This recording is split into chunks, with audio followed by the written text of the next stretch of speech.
Hey guys, how's it going? So today's video is going to be on the top 5 mistakes yo-yoers make before a competition. So, yo-yo competitions are normally events that are held in a very high place for yo-yoers. So if you're a yo-yoer, you want to test out your skills, you're going to practice a lot for a yo-yo competition, you're going to try to be as prepared as possible for a competition, and ultimately what you want to do is do your best. So the things that I'm going to be listing out today are like 5 things that can destroy your hard work like that, so make sure that this isn't you. So, let's go through the list. Mistake number 1. Changing your string length before the yo-yo competition. So for those of you who play with yo-yo strings, so I kind of play with like kiddie strings some of the time, and unless you guys use like full length string, you're gonna have to cut the string to your specific height. Now, problems arise when you cut it too short or too long, and it basically throws off how you've been practicing. So, for example, this was a story that Nick actually kind of shared with me, and if you guys don't know Nick, he's a guy filming and editing. He's got a YouTube channel there, you can go check that out. Shameless plug. But anyway, the point of this is, he was competing at AP, he practiced the freestyle, but what he did was when he went up and did the prelim, he used a string that was about 2 or 3 centimeters shorter than what he normally did.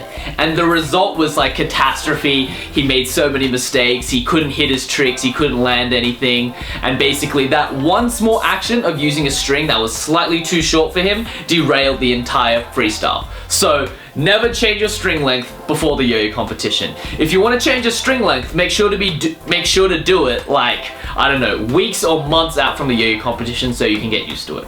Alright, mistake number 2. Okay, so this is a common one that I have sometimes made in the past. So you get your yo-yo, whatever it is, and sometimes, you know, the yo-yos that you have before the yo-yo competition are old, you know, they're not cool. So let's say, you know, I've got the Mobius and I've been playing with the Mobius and I'm, you know, banging out like 4 or 5 hour practice days with the Mobius, right? And then all of a sudden, I try the outlier, and I'm like, oh my god, the outlier is so much better, it's so much better at this, so much better at that, and it's only a week before the competition. Do I use the outlier or do I use the Mobius?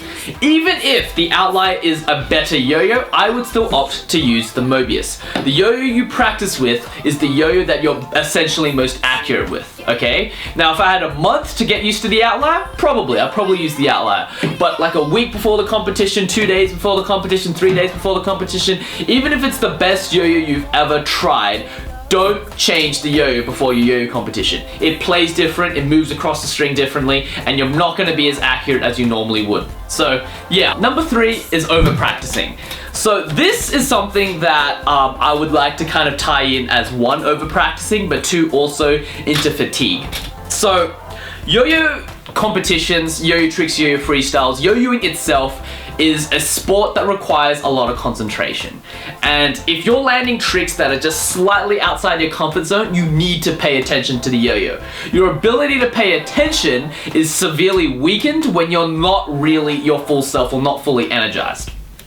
So when I say over-practicing, what I mean is people who are so nervous about competing the next day that, like, you know, they've done the 2 or 3 hours, you know, 2 or 3 hours months before, but before the competition, they're playing 8 hours a day on the stage, they're sweating, they're just throwing it out, practicing again and again and again and again and again, and tiring and stressing themselves out. That is a recipe for disaster. So something that happened to me was the night before ANYC 2017, I stayed up till about 2-3 a.m. just running through my freestyle, and when I woke up the next day, you know, I was doing all the stuff for ANYC, filming videos, competing in other divisions, you know, selling yo-yos, and I was just absolutely exhausted.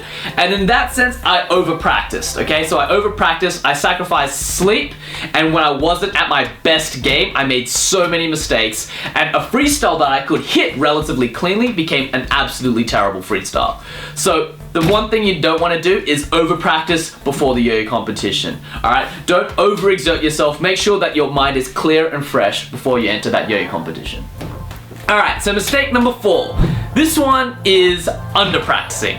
Now, this one is pretty much common sense, and this one is something that is a, I would say, like, you know, you left it to the last minute. So for me, there have been times where, you know, life gets in the way of yo-yoing, you've got exams to do, you're doing other things, and what you decide to do is you decide to build a freestyle in like 2 or 3 days, or maybe even a day before the yo-yo competition.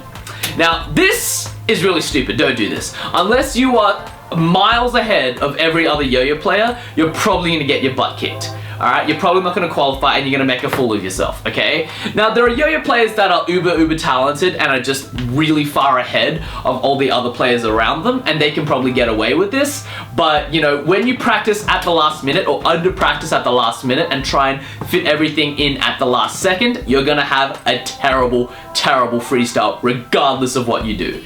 So, my advice, if you're serious about competing in a yo-yo competition, prepare at least a month in advance. If you're not, compete for fun, but don't try and win. Don't try and have any ambitions, because your ambition does not match your practice level. In order to do well in a yo-yo competition where you're against players of a similar skill level, you need to put in the work. So don't under practice. Okay, so mistake number 5. Now this is probably the most common one. So I see people design freestyles, you know, and they learn a new trick and they say, wow, this trick is really cool, let's chuck it into my freestyle. And that trick is so much more under practice than the rest of their tricks. So what they do is they make a last minute change and they kind of just throw out something else and they put in something new. Okay, sometimes it can work. Depending on what the trick is, you might be able to land it on the day, you might not. But what it does is it increases the element of risk. Okay, so now, so for example, like if I have an epic trick and I'm like, wow, this thing's really good, it would fit really well into this part of the freestyle, that's something you do a week or like a month before the yo-yo competition. You don't do that like 2 or 3 days before, because you're gonna be under practiced and you're not gonna be able to do it properly, right? Chances are you're going to miss, and it just increases the risk. So if you do this, you miss one trick, that makes you miss another trick, and all of a sudden your really well polished freestyle gets derailed by this one trick that you didn't adequately prepare for. So make sure that your competition set or your competition tricks and your competition routine is ironed out, and try to not throw any kinks in before the yo-yo competition. So yeah, that's it. Those are the 5 biggest mistakes that yo-yo competitors make that derails months, years, hours of practice, okay?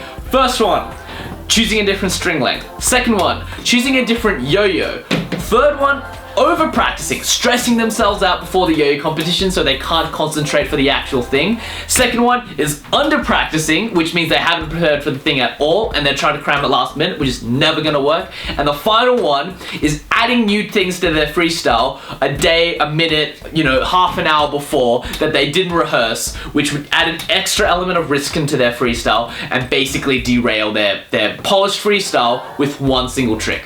So yeah, did I miss out on anything below? Definitely want to see what you guys think about this in the comment section.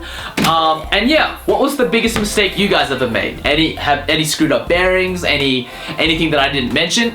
Curious to see. Alright, any comments, questions, and criticisms, post them down below, and I'll see you guys next time.